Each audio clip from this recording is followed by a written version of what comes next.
Testimony time. Blessing time. All right, so testimonies are real. We need to start by saying that. Yeah. Some people don't believe that they are real, but we believe that they are real. Miracles. I believe in miracles. We believe in miracles. Yes, and this is quite straightforward. How I say this is medicine itself. It's a miracle. It's a miracle. Yeah, so I was telling a story of how in my first week as a house officer, I had been taught many things in medical school, but let's not go into that. You were not serious in medical school. Stop that. So I'd been taught many things. The first week of house job was my first time of practicing those things. Yeah. So they suddenly brought in an elderly woman that was unconscious. I mean, when you see this person was almost as good as dead, apart from the fact that the person was breathing. So they were completely unconscious. They could not talk, they could not do anything, but of course the patient was breathing. What did I do? Me, small doctor, I checked the blood sugar. Blood sugar was low. What did I do? Secured intravenous access immediately. I knew how to do it though. I did it. Yes, I gave the patient 50% dextrose in the double dilution. Yeah. So I'm telling you, a very young doctor should tell us or a medical student should tell me the triad you just described. What's the name of that triad? Yeah. I'm telling you, the patient stood up within 2 minutes. Gallantly. Stood up within 2 minutes, and it was as if nothing happened to the patient. That's when I looked at it, I said, wow, this was typically a miracle. Flabbergasted. Typically a miracle. And those of us that are into surgery, we see it many times. You see, you have a patient, you have these elderly people who have blood build up in their brain, and they can become unconscious, or they are unable to use some parts of their body. Yeah. Once the surgeon goes and drains that blood out, the person is as good as subdural hematoma. There was nothing that happened to them. Tell me how that is not a miracle. Yeah. So miracles can occur in different forms. Even Jesus Christ used several means. Sometimes, in some instances, he spoke words. Sometimes he didn't even need to go to the place where he was going to go. He just spoke word and things happened. Sometimes he used clay. Say put it on someone's eye and the person got their sight. So it occurs in different shapes, forms, and if he decides to use medicine, it's still a miracle. It's still a miracle. So what we are now trying to say is, when people come and give miracles and when people come and give testimonies, don't try and make it look like medicine and miracles are at variance. Yeah, science and faith coexist, and they don't act against each other.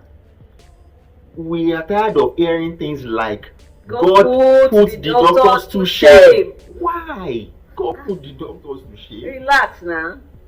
Okay, let me give you this example. You are flying a plane, and then there's a problem with the plane. The plane is about to crash, but fortunately, something happens. We have seen many stories of planes about to crash, and miraculously something happens, and the plane doesn't crash. Then you now give a testimony that God put the pilot to shame. Think about it. That pilot, while all those things were going wrong, was doing everything humanly possible to make sure that plane does not crash. And then you go and say, God puts him to shame. No, it's not the right way to think about these things. The doctor is doing everything they can to help you. And then you now finally say, God puts him to shame. And most times, even those doctors are relying on the higher power. Yes. Or relying on God themselves to help them to help you. Okay. So at the end of the day, I don't know how to describe this. Now we are going to give you examples. There are going to be a few examples, and we are going to take it like a series. So in this video, you have the first example, and then we are going to have further examples of how we are going to drive home that point. So the first one, I heard the testimony. I listened to the testimony of a woman who had been married for 7 years. children. Um, she had tried multiple times to have children, all to no avail. She had multiple treatments, including IVF, multiple sessions of IVF. All of them failed. And you know what? She gave up. She said it. I'm quoting her from her testimony. She gave up, literally, and said she was not interested in anything. You know, IVF is not easy. No, it's not very easy. Painful. Yes, all those and injections, it's expensive. And it's very expensive. Yeah. So, and it's not all just about that. It's the fact that you have gone through a treatment process and you are expectant. Yeah. And then suddenly they say it failed. There's nothing. It's very bad. So she had given up. But you know what she said in that testimony that caught my attention? She said the doctors encouraged her not to give up. We don't hear that frequently. We only hear of the situation where the doctor says, there's nothing more we can do. That's the only one we hear frequently. Or that maybe something, even if they paint it as maybe they want you to do something, maybe it's because of the gain that the doctor wants to get from it. Yeah. You know. So you paint pictures like the doctor just wants to, it's just money anyway that he wants to make. It's not all about money. We've made a video also on saying medicine is not all about money. It's not just about money. There's a way you feel when you attend to someone and the person gets better. Money actually, it's invaluable. I cannot buy that. Yeah. So she said it. The doctors encouraged her not to give up. That, madam, try it one more time. So she said she was going to think about it. And you know what? She came to pray about it. I'm not going to mention where this happened. So she said she came to that particular place to pray. And she had the conviction that she should go ahead with the IVF. So she went ahead and did the IVF. And of course, it worked. At that time, that last one, it worked. And she had triplets. Wow. Now, she also mentioned that after she had the triplets, she was in the neonatal ICU for 170 days. 170 days. She was in the neonatal ICU. Who are the people taking care of the babies there? The doctors, nurses, and so on. Does that make that testimony less powerful? Less powerful? No. She has simply told you about a process. And that process is very, very important. You know, I've had someone say to me that I've had testimonies of God giving people children without any intervention. I've had people bring 3, 2, 3, 4 kids sometimes to say nothing was done. Why should I use money to like buy the gift of that God gives to other people free? That person says that. And that's because many times these people don't tell the truth. They give the whole picture of what they did, and God blessed for their miracle to happen. So someone has been misled. Yeah. I'll give you an example. So you have a classmate, you never see him read. He's always playing football.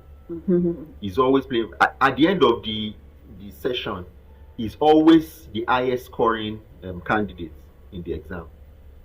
And then you two feel like, yes, now that guy is always playing football. So me too, let me go and be playing football now. And God that's giving him knowledge and wisdom to pass the exam will also give it to me. That is the recipe for disaster. Yeah. Because you have not gone to find out exactly what that guy does. So maybe after playing football, he showers, he sleeps in the middle of the night. He read for 2 hours and he's very, very intelligent. 2 hours is okay, he's home and dry. He wakes up in the morning just like you, and you think that you are the same.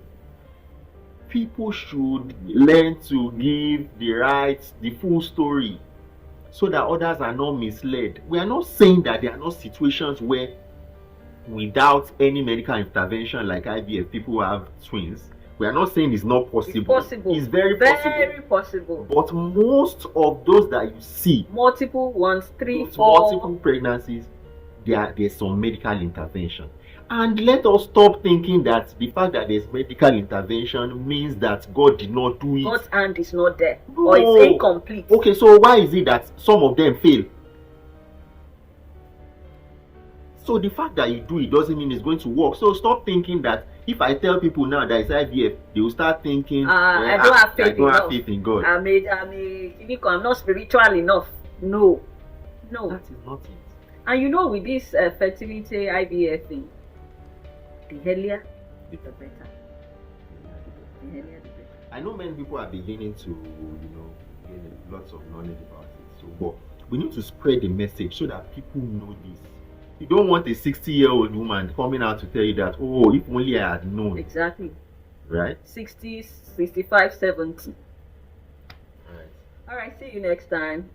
In the next video, we'll give more examples to buttress our point. Yeah. Catch you.